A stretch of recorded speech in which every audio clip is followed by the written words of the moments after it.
প্রধান অতিথি হচ্ছে জনাব আবুল কালাম আজাদ, চেয়ারম্যান ২ নং দুর্গাপুর ইউনিয়ন পরিষদ। আসছেন চেয়ারম্যান সাহেব? অসুস্থ, আল্লাহ সুস্থ করুক। সবাই পড়েন আমিন। কথা বলেছে মাওলানা হাফেজ মুসলিউদ্দিন, খতিব কেটিসি জামে মসজিদ কুমিল্লা। অনেকদিন পরে ওনার সাথে দেখা, বয়স হয়েছে ওনার, আল্লাহ ওনাকে হায়াত দারাজ করুক। আমি আসার পথে কণ্ঠ শুনে আন্দাজ করে ফেলছি এটা কেটিসির হুজুর হবে। গত বছর দেখা হতো অনেক জায়গায়, তো চমৎকার কথা বলে। এই যে উনি যে আজকে এই যে আমাকে বলল যে হুজুর দোয়া করেন, অনেক বয়স হয়েছে, আপনাদের কি মনে হয় কেটিসির হুজুর কি আজীবন এরকমই ছিল? না, এই যে সামনে যে ছোট্ট বাচ্চাদের মতো একদিন উনি ছিল, ছোট্ট শিশু ছিল, শৈশব কৈশোর যৌবন বর্ণাঢ্য জীবন পেরিয়ে এখন উনি বার্ধক্যের ভারে নুজ্জ হয়ে পড়েছেন। তো এখন যারা আমরা ইয়াং, রক্ত গরম, ডানে বায়ে তাকাতে চাই না, আর বলি সব আমার আমার, সব খায়া ফেলামু, সব ভাঙ্গা ফেলামু, আমাদেরকেও কিন্তু ওই বয়সে যেতে হবে, ঠিক কিনা? যেতে হবে, বয়স্ক হয়ে যেতে হবে। এজন্য এই সময়টা, যৌবনের সময়টা বড় দামি সময়। এই সময় আবাদত করলে কবুল করে কে? যৌবনের আবাদতকে পছন্দ করে কে? আপনি যৌবনে নামাজ পড়বেন, যুবকরা তোমরা নামাজ পড়বা, ইসলামের পক্ষে কাজ করবা। বুড়া হয়ে গেলে নামাজ পড়তে না পারলেও আল্লাহ বলবে ওর যৌবন বয়সে ও যা করেছে ওই হিসাব করে আমল নামায় ফেরেশতারা তোমরা লিখে দাও। এটা অনেকটা পেনশন সিস্টেমের। সারা বছর আপনি গভর্নমেন্ট সার্ভিস করেছেন, সোসাইটিকে সার্ভ করেছেন, দেশের সেবা করেছেন, কিন্তু বয়স যখন ৬০-৭০, চাকরি ছেড়ে দিয়ে আর সেবা দিতে পারেন না, তখন আপনাকে পেনশন দেয়া হয়। তা আল্লাহরও পেনশন সিস্টেম আছে।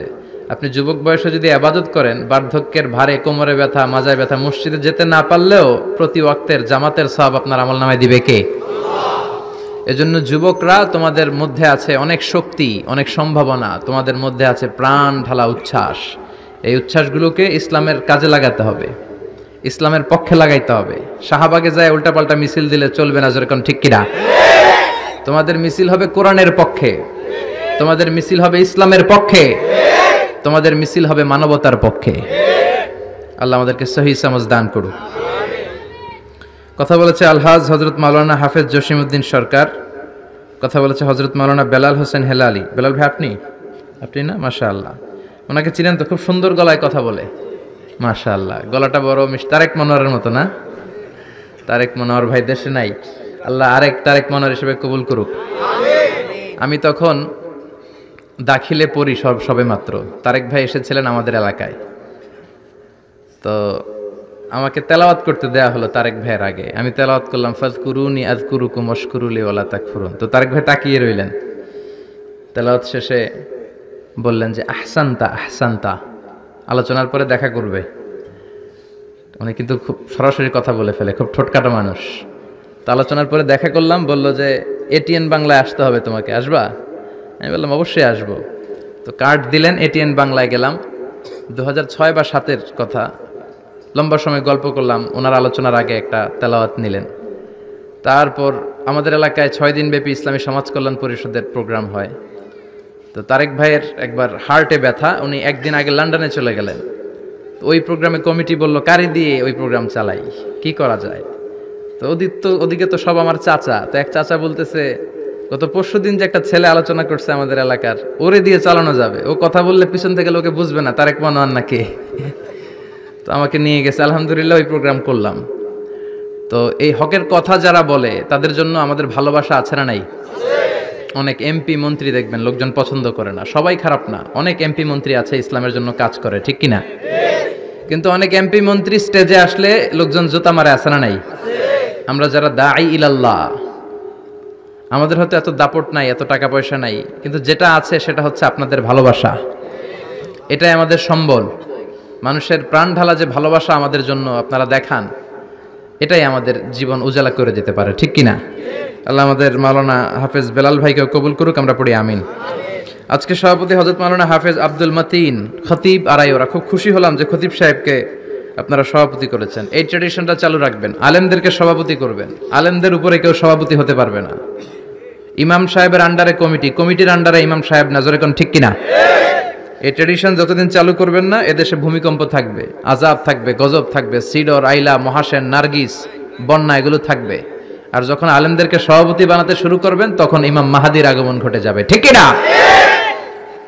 উক্ত মাহফিলের দলে দলে যোগদান করেন। মহিলাদের ব্যবস্থা নাই না? যারা এসেছেন কথা বলেছেন, আল্লাহ সবার কথাকে কবুল করুক।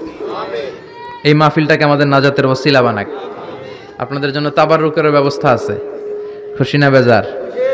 হ্যাঁ, ইনশাল্লাহ আমরা সবাই তাবাররুক নিয়ে যাব। বিশ্বনবী বলেছেন খাওয়া খাওয়ানো দুইটাই ভালো কাজ, শুধু খায়েন না, আবার খাবেন আবার খাওয়াবেন। আসেন আমরা আল্লাহকে শুকরিয়া জানাই যে আল্লাহ এত চমৎকার পরিবেশে কথা বলার সুযোগ করলেন। আমাদের দেহের শক্তিটা আমরা গলার কাছে এনে চিৎকার দিয়ে সবাই পড়ি আলহামদুলিল্লাহ। পড়েন রব্বানা লাকাল হামদ হামদান কাসীরান তাইয়িবান মুবারাকান ফীহি ইয়া রাব্বি লাকাল হামদু কামা ইয়ানবাগি লিজালালি ওয়াজহিকা ওয়া আযীমি সুলতানিকা লাকাল হামদু বিল ঈমান লাকাল হামদু বিল ইসলাম লাকাল হামদু বিল কুরআন।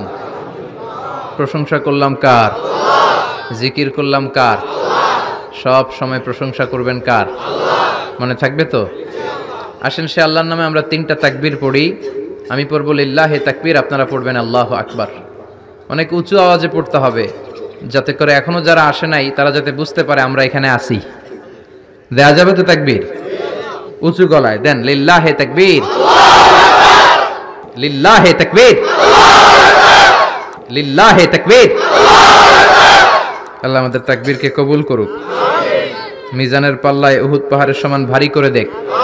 এই তাকবীরকে নাজাতের ওসিলা বানাক। সূরাতুল ফাতহের 29 নম্বর আয়াত তেলাওয়াত করেছি।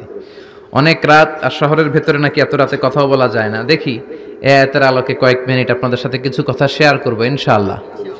এখন যেমনি আপনারা নীরব, শেষ পর্যন্ত নীরব থাকবেন তো?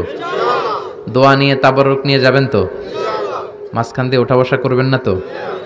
সূরা ফাতহের 29 নম্বর আয়াতে আল্লাহ বললেন মুহাম্মাদুর রাসূলুল্লাহি ওয়াল্লাযীনা মাআহু আশিদ্দাউ আলাল কুফফারি রুহামাউ বাইনাহুম। মুহাম্মাদুর রাসূলুল্লাহ, মুহাম্মদ আল্লাহর রাসূল। এটা কার কথা? বিশ্বনবী যে আল্লাহর রাসূল, এতে কোনো সন্দেহ আছে?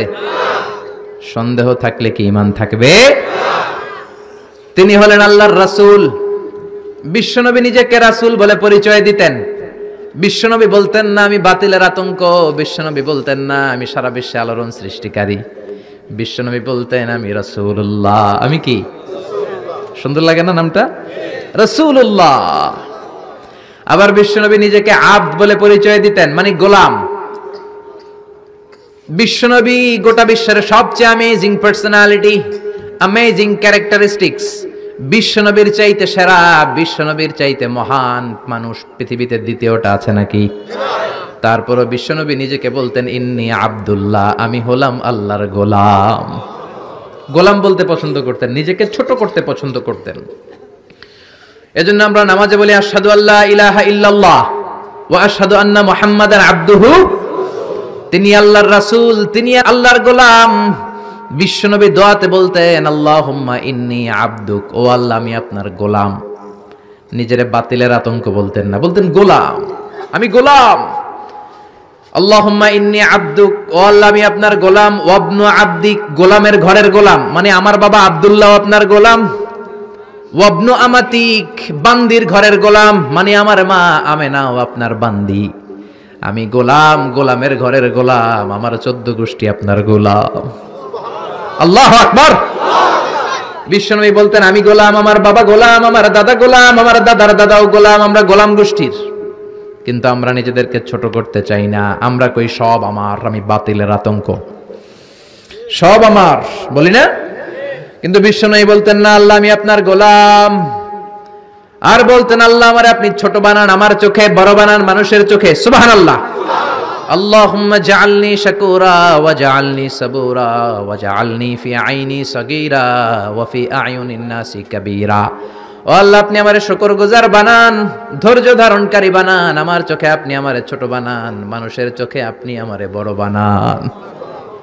সুবহানাল্লাহ। বাড়িতে যেয়ে বলেন সুবহানাল্লাহ। সুবহানাল্লাহ আওয়াজ করে বলতে কি কষ্ট হচ্ছে? পড়েন সুবহানাল্লাহ। নিজেকে ছোট করতেন, কেমন নবী তিনি, কেমন রাসূল, শুধু রাসূল নন, রাসূলদেরও রাসূল। আল্লাহু আকবার। মা কানা মুহাম্মাদুন আবা আহাদিম মির রিজালিকুম ওয়ালাকির রাসূলুল্লাহি ওয়া খাতামান নাবিয়্যিন। তিনি শুধু রাসূল নন, খাতামুন নাবিয়্যিন, নবী আসার যে চেইন, যে সিলসিলা, এটাকে আল্লাহ বিশ্বনবীর মাধ্যমে সিলগালা করে দিয়েছেন। আর কোন নবী নাই, জোরে কোন সুবহানাল্লাহ। তিনি শ্রেষ্ঠ নবী, নবীদেরও নবী। তিনি এমন নবী যিনি হ্যাঁ বললে শরীয়তের সবকিছু হালাল হয়ে যায়, তিনি না বললে সব হারাম হয়ে যায়। তিনি আঙ্গুল তুললে পূর্ণিমার চাঁদ দুই ভাগ হয়ে যায়। তিনি জমিন থেকে পা তুললে আল্লাহর আরশে মেরাজে চলে যায়। বিশ্বনবী যদি কয় হ্যাঁ করো করো, করতে পারবা, ওটা হালাল। কারণ কোনটা হালাল কোনটা হারাম এটা আমাদেরকে বিশ্বনবী শিখিয়েছে, ঠিক কি না? বিশ্বনবী যদি বলে না না না এটা করা যাবে না, তাইলে হারাম। হ্যাঁ বললে হালাল, না বললে হারাম, ঠিক কি না? আঙ্গুল তুললে চাঁদ দুই ভাগ হয়, পা যদি জমিন থেকে উপরে উঠায় আল্লাহর আরশে মেরাজে নিয়ে যায় কে? এজন্য এই নবীরে ভালোবাসতে হবে জীবনের চাইতেও বেশি। এই নবীকে ভালোবাসতে হবে বিবির চাইতেও বেশি। এই নবীরে ভালোবাসতে হবে দলের চাইতেও বেশি। এই নবীরে ভালোবাসতে হবে নেত্রীর চাইতেও বেশি, ঠিক কিনা? নেতার চেয়েও বেশি, নেত্রীর চেয়েও বেশি, নিজের জানের চেয়েও যদি বিশ্বনবীরে বেশি ভালোবাসা না যায়, মুমিন হওয়া যাবে? এই নবীরে বাদ দিলে কোরআন বোঝা যায় না, যায়? কারণ কোরআন এই নবীর উপরই তো আল্লাহ নাজিল করছে, ঠিক কিনা? এই নবীকে বাদ দিলে হাদিস বোঝা যায় না, কারণ হাদিস তো এই নবীরই কথা। এই নবীরে বাদ দিলে সালাত বোঝা যায় না, কারণ সালাত আমরা শিখেছি নবীর কাছ থেকে। নবী বলেছেন সল্লু কামা রাআইতুমুনি উসাল্লি, আমি নবীরে যেমনি নামাজ পড়তে দেখো তোমরাও তেমনি নামাজ পড়ো। এই নবীকে বাদ দিলে সিয়াম বোঝা যায় না, কারণ সিয়াম এই নবীর কাছ থেকে শিখেছি। নবীকে জিজ্ঞেস করা হলো, নবী সোমবারে কেন আপনি রোজা রাখেন? প্রতি সোমবারে তো কিছু খাইতে দেখি না। বিশ্বনবী বললেন ফিহি উলিদতু, সোমবারে আমি জন্মগ্রহণ করেছি, তাই রোজার মাধ্যমে আমি আমার বার্থডে পালন করি। আর আমগো বার্থডেতে কেক আছে না নাই? হ্যাপি বার্থডে টু ইউ আছে না নাই? দুম্মা চলে দুম আছে না নাই? বিশ্বনবীর জন্মদিন পালন করে একটা দল বিরিয়ানি খাওয়ার মাধ্যমে আছে না নাই? বিশ্বনবীর জন্মদিন সাহাবারা পালন করতেন না, বিশ্বনবী নিজেও পালন করতেন না। শুধু যখন জিজ্ঞেস করা হলো কেন রোজা রাখেন, বিশ্বনবী বলেন যেহেতু জন্মেছি, এই জন্মটা আল্লাহ আমার না দিলেও পারতেন, জন্মের শুকরিয়া স্বরূপ আমি রোজা রাখি। সুবহানাল্লাহ। এজন্য 12 রবিউল আউয়ালে যদি কিছু পালন করতে চান খালি রোজা রাখবেন, কিন্তু ওই দিন মিষ্টি আর হালুয়া আছে না নাই? জশ্নে জুলুসে আছে না নাই? আহা, শুধু মিষ্টি আর জিলাপি, কিন্তু বিশ্বনবী রাখতেন রোজা। আপনি রোজা রাখেন, আপনি না খেয়ে থাকেন, তাহলে বিশ্বনবীর ভালোবাসার প্রমাণ পাওয়া যাবে, ঠিক কি না? চট্টগ্রাম থেকে আমি আসতেছি, এই যে 12 রবিউল আউয়াল জশ্নে জুলুসে ঈদে মিলাদুন নবী, পুরো চট্টগ্রাম শহর প্যাকআপ, গাড়ি চলে না। এদের যোহর নামাজ কই? এদের আসরের নামাজ কই? এদের ইবাদত কই? কিচ্ছু নাই, শুধু আছে মিছিল আর জিলাপি। আছে না নাই? আছে না নাই? আছে না নাই? এজন্য এই নবী এমন নবী যে নবীরে বাদ দিলে সিয়াম বোঝা যায় না, এই নবীরে বাদ দিলে হজ বোঝা যায় না। কারণ বিশ্বনবী আমাদেরকে হজ করে শিখিয়েছেন। বিশ্বনবী জীবনে হজ করেছে একটা, উমরা করেছে 4টা। বিশ্বনবী যদি হজ করে না দেখাইতো আমরা হাজির হইতে পারতাম? জোরে বলেন পারতাম? এজন্য এই নবীরে বাদ দিলে কিচ্ছু বোঝা যায় না, নবীরে বাদ দিলে কোরআন বোঝা যায় না। এই জন্য এই নবীরে ভালোবাসা আমাদের অন্তরে আছে না নাই? আর এই নবীরে যারা গালি দেয় তাদের জন্য আমাদের লাঠি আছে না নাই? আমাদের মিছিল আছে না নাই? আমাদের রক্ত চক্ষু আছে না নাই? ময়দানে আমাদের শক্ত অবস্থান আছে না নাই? এজন্য নবীর বিরুদ্ধাচারণ যদি করে তার সাথে কোনো আপোষ চলবে? আপনি তার বিরুদ্ধে যাবেন, বিবৃতিতে যাবেন, কথা বলবেন, ময়দানে নামবেন, দরকারে হলে রক্ত দিয়ে হলেও নবীর সম্মান বাঁচাবেন, ঠিক কি না?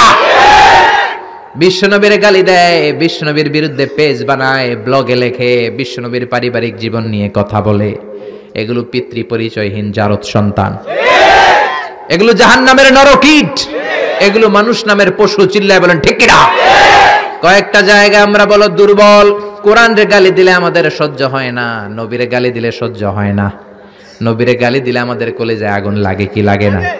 লাগে কি লাগে না? কার কার লাগে? দুই হাত উঁচু করে আল্লাহর দেখাও।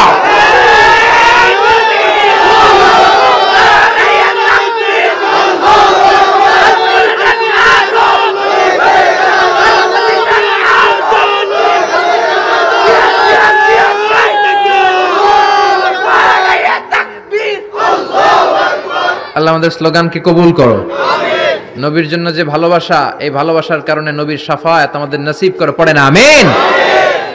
এজন্য এই নবী এমন নবী যারে বাদ দিলে কোরআন বোঝা যায় না, হাদিস বোঝা যায় না, নামাজ বোঝা যায় না, রোজা বোঝা যায় না। জোরে বলেন ঠিক কি না? আমাদের নবী এমন নবী যেই নবীর আগমন বার্তা দেওয়ার জন্য আল্লাহ আরেকজন নবীকে দুনিয়ায় পাঠিয়েছে। ঈসা আলাইহিস সালামকে আল্লাহ শুধু পাঠাইছে যে তুমি দুনিয়াতে যায় বলো সর্বশ্রেষ্ঠ একজন নবী আসতেছে। জোরে করে আল্লাহু আকবার। বিশ্ব নবীর আগমনের জন্য একজন নবী পাঠান আল্লাহ, এমন নবী যেই নবীর সুসংবাদ দিতে আরেকজন নবী দুনিয়ায় আসে। আল্লাহু আকবার। আমার নবী এমন নবী যিনি তার জীবনে কোন জিনিস বাস্তবায়িত না করে সাহাবীদেরকে ওই কাজ কোনোদিন করতে বলেন নাই।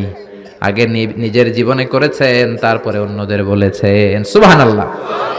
এক সাহাবী বলল, নবী আমার ছেলে মিষ্টি খায়, বেশি মিষ্টি খায়, এত মিষ্টি কিনে দেওয়ার টাকা আমার নাই, আপনি ছেলের নসিহত করেন। বিশ্বনবী বললেন, বাবু তুমি কি বেশি মিষ্টি খাও? ছেলেটি বলল, জি নবী খাই। বিশ্বনবী বললেন, যাও আগামী সপ্তাহে তোমার বাবাকে নিয়ে আবার আমার কাছে এসো। বিশ্বনবী পরের সপ্তাহে ছেলেরে বললেন, ও ছেলে মিষ্টি বেশি খেও না, এত বেশি মিষ্টি খাওয়ার টাকা দেওয়ার টাকা তোমার বাবার নাই, কম কম খাবা, তাহলে তোমার বাবার উপর ihsan হবে। ছেলের বাবা বলল, নবী এই কথা তো গত সপ্তাহে বলতে পারতেন। বিশ্বনবী বললেন, কেমন করে বলি, কারণ আমি নবী তো মিষ্টি পছন্দ করি। এক সপ্তাহের ব্যবধানে নিজের অভ্যাসটাকে পাল্টালাম, মিষ্টি কম কম খাওয়া শুরু করলাম, আগে নিজে আমল করলাম, তারপরে তোমার ছেলেরে বললাম। সুবহানাল্লাহ। বাড়িতে যে কি রহমতের নবী, কি বরকতের নবী, নিজে কিছু আমল না করে অন্যরে বলতেনই না। সুবহানাল্লাহ। বিশ্বনবী মসজিদে নববীতে প্রবেশ করলেন। এক সাহাবী বলে, আদম হলো সফিউল্লাহ। আরেক সাহাবী বলে, আমার কাছে অবাক লাগে, মুসা হলো কালিমুল্লাহ, মুসার সাথে আল্লাহ সরাসরি কথা বলতেন। আরেক সাহাবী বললেন, ইব্রাহিম হলো খলিলুল্লাহ। বিশ্বনবী সবগুলো শুনলেন। বিশ্বনবী এবার মসজিদে নববীতে ঢুকে বললেন, তোমাদের কথা আমি শুনেছি, তোমরা ঠিকই বলেছ। আদম নবী সফিউল্লাহ, মুসা হলো কালিমুল্লাহ, ইব্রাহিম হলো খলিলুল্লাহ, আর জানো নাকি আমি হলাম হাবিবুল্লাহ। খলিল মানে আল্লাহর বন্ধু, হাবিব মানেও বন্ধু, কিন্তু খলিল হচ্ছে এমন বন্ধু যে বন্ধু আল্লাহরে খুশি করার জন্য কাজ করে, আর হাবিব হলো এমন বন্ধু যারা খুশি করার জন্য আল্লাহ নিজেই কাজ করে। রব্বুল আলামিন কাবা পরিবর্তন, কিবলা পরিবর্তন করে দিলেন মক্কা থেকে ফিলিস্তিনের দিকে, কিন্তু বিশ্বনবীর অন্তরে বড় জ্বালা। আমার বংশের গোড়া যেখানে ইসমাইল নবী, ইব্রাহিম নবী ছিলেন, ওই কাবার দিকে, মক্কার দিকে যদি আমার কিবলা ঘুরিয়ে দেয়া হয় কতই না ভালো হতো। বিশ্বনবী মক্কার দিকে হয়ে নামাজ পড়তে পারেন না, কারণ আল্লাহ কিবলা চেঞ্জ করে বাইতুল মাকদাসে নিয়েছেন। বিশ্বনবী শুধু উপরের দিকে তাকায়, আল্লাহ বললেন, ক্বাদ নারা তাকাল্লুবা ওয়াজহিকা ফিস সামাই ফালানুওয়াল্লিয়ান্নাকা কিবলাতান তারদাহা ফাওয়াল্লি ওয়াজহাকা শাতরাল মাসজিদিল হারাম। আল্লাহু আকবার। ও নবী, আমি আপনার অন্তরের কষ্ট বুঝি, আমি আপনার বুকের জ্বালা বুঝি। কেন আপনি উপরের দিকে তাকান আমি বুঝি। ফিলিস্তিনের দিকে হয়ে নামাজ পড়তে আপনার ভালো লাগে না, আপনার মনে চায় আপনার বংশের গোড়া, আপনার জন্মভূমি মক্কার দিকে হয়ে নামাজ পড়তে। জানগো নবী, আর ফিলিস্তিনের দিকে হয়ে নামাজ পড়ার দরকার নাই। আপনারে খুশি করার জন্য আমি কিবলা পরিবর্তন করলাম, এখন থেকে মক্কার দিকে হয়ে আপনি নামাজ পড়তে থাকেন গো নবী। আপনারে খুশি করাই আমার কাজ। ফিলিস্তিনে কিবলা দিছে, আপনি খুশি হন নাই, যান চেঞ্জ করে আবার মক্কায় দিয়ে দিলাম। আল্লাহু আকবার। এজন্য আল্লাহ বললেন, মুহাম্মাদুর রাসূলুল্লাহি ওয়াল্লাযীনা মাআহু আশিদ্দাউ আলাল কুফফারি রুহামাউ বাইনাহুম। মুহাম্মদ হলো আল্লাহর রাসূল। কার কথা? বিশ্বনবী বলেন, আমি এমন রাসূল, আমার সব কাজেই বরকত আছে না নাই? বিশ্বনবী সাহাবীদের সাথে বিনোদন করতেন, সাহাবীদের সাথে রসিকতা করতেন, কিন্তু সেটা ছিল সুস্থ বিনোদন। কি বিনোদন? বিনোদন ইসলাম আপনাকে দিয়েছে, entertainment. Islam already has been provided for you the entertainments, but it should be halal and legal entertainment. You couldn't take the illegal entertainment. হারাম এন্টারটেইনমেন্ট বিনোদন নিতে পারবেন না, অসুস্থ বিনোদন আপনি দেখতে পারবেন না। সুস্থ বিনোদন গ্রহণের দরকার আছে না নাই? বিশ্বনবী কত সুন্দর রসিকতা করতেন। এক কালো মহিলা সাহাবী বিশ্বনবীর কাছে এসেছে। বিশ্বনবী বললেন, লা ইয়াদখুলান্নাল জান্নাতা সাফরা ওয়ালা সাওদা। তুমি তো কালো নারী, কোনো কালো নারী তো জান্নাতে যাবে না। মহিলা দিলেন চিৎকার। বিপদের কথা শুনলে মহিলাদের কান্নাকাটি আছে না নাই? আড়াই ওরাতে আছে না নাই? মহিলাদের অন্তর নরম, এজন্য বিষ্ণুই বলেছেন মহিলারা কবরের সামনে যে জিয়ারত করবে না। কারণ কবরের সামনে গেলে বলবে আমারে ফালাইয়া গেল গো, কই গেল রে, আমারে লইয়া যাও রে। কান্নাকাটি আছে না নাই? গড়াগড়ি খায়, নিজের জামা নিজে ছিঁড়ে ফেলে, নিজের গালে নিজে থাপ্পড় মারে, এরকম নারী আছে না নাই? এজন্য মহিলারা ঘর থেকে দোয়া করবে, পুরুষেরা কবরস্থানে ঢুকে কবরের সামনে দাঁড়িয়ে দোয়া করবে। ঠিক কি না? বিষ্ণুই বললেন লা ইয়াদখুলুল জান্নাতা সাফরা ওয়ালা সাউদা, কালো নারী, মেটে রঙের নারী জান্নাতে যাবে না।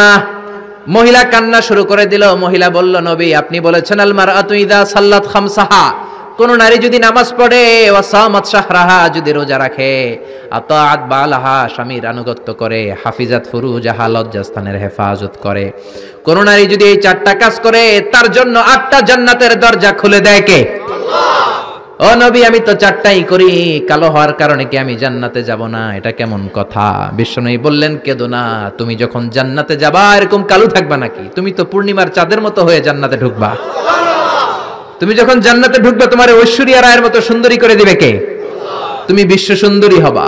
তখন কি তুমি কালো থাকবা? মহিলা আবার খুশি হয়ে গেল, কোন সুবহানাল্লাহ।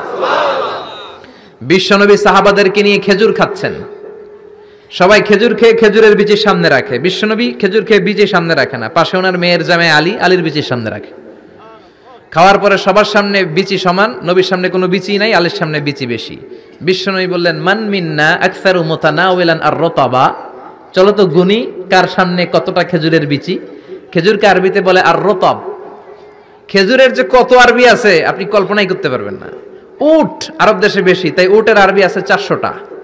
খেজুর হয় বেশি, খেজুরের আরবি আছে 100 খানিক।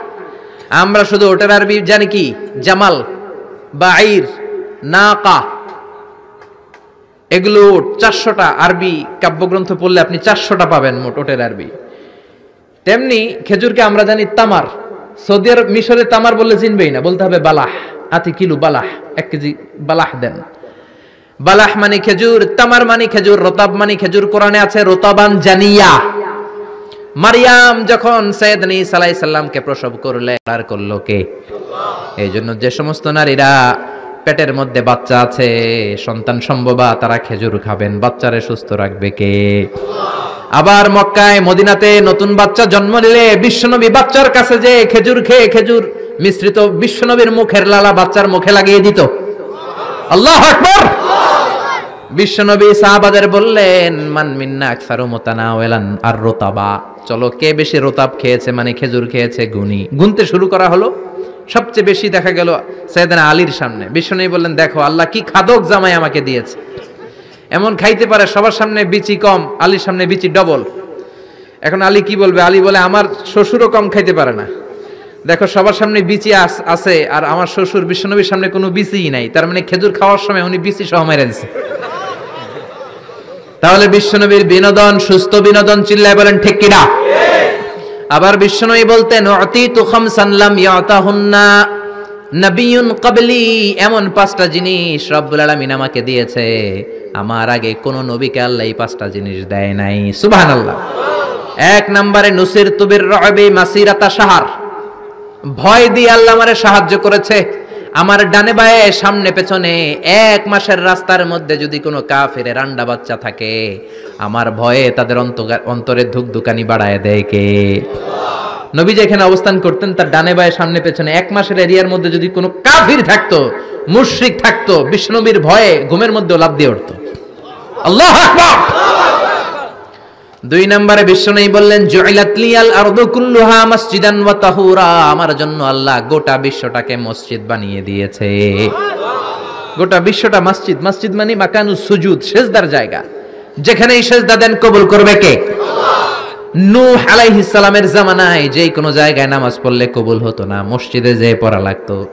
মুসা নবীর উম্মত মসজিদ ছাড়া নামাজ পড়লে কবুল হতো না, সিনাগগে যেয়ে পড়া লাগতো। ঈসা নবীর জামানায় ইবাদতখানায় যে পড়া লাগতো, কিন্তু আমরা যেইখানেই নামাজ পড়ি কবুল করে কে? আল্লাহ। আজকের এই প্যান্ডেলে যদি নামাজ পড়ি কবুল হবে কি হবে না? হবে। বাইতুল মুকাররমে হবে কি হবে না? হবে। শোলাকিয়ার ময়দানে কবুল হবে কি হবে না? হবে। বাজারে পড়লে হবে কি হবে না? হবে। নদীর উপরে নৌকায় পড়লে, প্লেনের ভেতরে বাতাসে পড়লে, মহাকাশে যে স্যাটেলাইট চ্যানেলের মধ্যেও যদি পড়ি সেখানেও কবুল করে নিবে কে? জমিনের যেই জায়গায় নামাজ পড়ো কবুল করে নেওয়া হবে। আবার বললেন পুরো জমিনটারে আল্লাহ আমার জন্য তহুর বানিয়ে দিলেন। ফা ইল্লাম তাজিদু মাআন ফাতায়াম্মামু সাঈদান তাইয়্যিবা, নামাজের সময় যদি তোমরা ওযুর জন্য পানি না পাও তায়াম্মুম করলেও কবুল করবে কে? এই সব জায়গায় নামাজের অনুমতি আর তায়াম্মুম এটা কোন নবীর ছিল না, এটা স্পেশালি আল্লাহ বিশ্ব নবীকে দিয়েছেন। সুবহানাল্লাহ। মা আয়েশাকে নিয়ে বিশ্বনবী বানুল মুস্তালাকের যুদ্ধ থেকে রওনা হলেন। প্রতিমধ্যে মা আয়েশার গলার স্বর্ণের হার চুরি হয়েছে কিংবা হারিয়ে গিয়েছে। মা আয়েশা কান্নাকাটি করলেন, আমার হার, আমার হার। মেয়েদের স্বর্ণ হারাইলে খবর আছে না নাই? গোটা দুনিয়া ভাঙ্গা গেল কিছু বলবে না, যদি স্বর্ণ একটা হারায় বাড়ি তামা তামা করে ফেলবে, ঠিক কিনা? ওই যে কয় ঠিক, মানে অভিজ্ঞতা আছে অনেক। নারীরা স্বর্ণ পছন্দ করে, তো মা আয়েশা তো নারী, উনি বললেন নবী আমার স্বর্ণ হারিয়েছে। বিশ্বনবী বললেন কাফেলা থামাও, গলার হার খোঁজো। সবাই মিলে গলার হার খুঁজতে খুঁজতে মাগরিবের নামাজের সময় প্রায় শেষ হয়ে যায়। এবার সবাই মিলে আবু বকর রে বকে, তোমার মাইয়ার কারণে আজকে এই দশা। তোমার মেয়ে যদি গলার হারটা না হারাইতো তাহলে তো আমরা যেখানে পানি আছে ওইখানে পৌঁছে যেতাম, ওখানে নেমে ওযু করে নামাজ পড়তাম। তোমার মেয়ের কারণে আজকে এই দশা, এখন সবার নামাজ কাজা, নবীর নামাজও কাজা। আল্লাহ বললেন খবরদার, এই মেয়েটারে গালি দিবি না, এই মেয়েকে গালি দেয়া যাবে না আয়েশার সম্মানে। আজকে আমি তায়াম্মুমের বিধান নাজিল করে দিলাম। فَإِن لَّمْ تَجِدُوا مَاءً فَتَيَمَّمُوا صَعِيدًا طَيِّبًا, কোথাও যদি ওযুর জন্য পানি না পাও মাটি দিয়ে তায়াম্মুম করো, কবুল করে নিবে কে? মা আয়েশা বলতেন আমাকে আল্লাহ এমন 5টা জিনিস দিয়েছেন বিশ্বনবীর কোনো বউকে আল্লাহ দেন নাই। এক নম্বরে আমি বিশ্বনবীর একমাত্র কুমারী বউ, বাকি বউগুলা ছিল বিধবা, এর আগে কয়েকটা করে বিয়ে হয়েছে, শুধু আমারই বিয়ে হয় নাই। সুবহানাল্লাহ। 2 নম্বরে আমি যখন শীতের রাতে নবীর সাথে এক লেপের নিচে ঘুমাতাম তখনও জিব্রাইল কোরআন নিয়ে নাজিল হয়ে যেত। অন্য বিবিদের সাথে যখন কোনো ঘরে এক খাটের মধ্যে শুয়ে থাকতো তখন কোনোদিন কোরআন নাজিল হয় নাই, শুধু মা আয়েশার সাথে যখন থাকতো তখন কোরআন নাজিল হতো। সুবহানাল্লাহ। আবার মা আয়েশা বলতেন আমার ঘরে বিশ্বনবীর কবর। আবার বিশ্বনবী যখন তার শেষ নিঃশ্বাসটা ত্যাগ করেছেন বিশ্বনবীর মাথাটা ছিল আমার কোলের উপরে। আবার বিশ্বনবী বলতেন ও দুনিয়ার মানুষেরা শোনো শোনো, ওযুর পানি না থাকলে যে তায়াম্মুম করে নামাজ পড়ো এটাও তোমরা আমার কারণে পেয়েছো। আল্লাহু আকবার। এজন্য বিশ্বনবী বলতেন জুইলাত লি আল আরদু কুল্লুহা মাসজিদান ওয়া তাহুরা, আমার জন্য গোটা বিশ্বটাকে নামাজের জায়গা আর ওযুর না থাকলে তায়াম্মুমের জায়গা বানিয়ে দিয়েছে কে? আল্লাহ। এরপরে বিশ্বনবী বলতেন উতিতু আশ-শাফাআহ, আমাকে শাফায়াতের মালিক করেছে কে? কিয়ামতের দিন সব নবীরা যখন বলবে ইয়া নাফসি ইয়া নাফসি, বিশ্বনবী বলবেন রব্বি হাবলি উম্মতি, ও আল্লাহ তুমি আমার উম্মতকে বাঁচাও, আমার উম্মতকে বাঁচাও। সুবহানাল্লাহ। এরপরে বিশ্বনবী বলেছেন ওয়া কানান নাবিয়্যু ইউবআসু ইলা কওমিহি খাসসাহ, দুনিয়ার সব নবীকে একটা নির্দিষ্ট বর্ডারে পাঠানো হয়েছে, নির্দিষ্ট এলাকার লোকের জন্য পাঠানো হয়েছে। আমি বিশ্বনবীর নবুয়তির কোনো বর্ডার নাই, গোটা বিশ্বের জন্য আমার নবী বানিয়ে পাঠানো হয়েছে। এই জন্য আমি বিশ্বনবী, চিল্লায় কোন আল্লাহু আকবার। বিশ্বনবী শুধু পুরুষদের নবী নয়, শুধু নারীদের নবী নয়, শুধু সাদা লোকদের নবী নয়, শুধু নিগ্রো আর কালো লোকদের নবী নয়, শুধু আরবদের নবী নয়। বিশ্বনবী আদম নবী থেকে শুরু করে কিয়ামত পর্যন্ত যত মানুষ যত জিন পৃথিবীতে আসবে সবার জন্য বিশ্বনবীকে নবী বানিয়েছে কে? আল্লাহ। বিশ্বনবীর যদি কোনো নবীরাও না মানে ওই নবীর নবুয়তিও ক্যান্সেল করে দিবে কে? এজন্য আল্লাহ বললেন মুহাম্মাদুর রাসূলুল্লাহি ওয়াল্লাযীনা মাআহু আশিদ্দাউ আলাল কুফফারি রুহামাউ বাইনাহুম। মুহাম্মদ হলেন আল্লাহর রাসূল। কার কথা? আল্লাহ। ঘুম আসতেছে? না। জিমায় পড়ছেন? না। তাকবীর দেন, লিল্লাহি তাকবীর। নবীর কথা বলে আল্লাহ বললেন ওয়াল্লাযীনা মাআহু, নবীর সাথে যারা চলে। নবীর সাথে কারা চলতো? সাহাবারা। জোরে বলেন কারা? এবার আল্লাহ সাহাবাদের কথা বলছেন।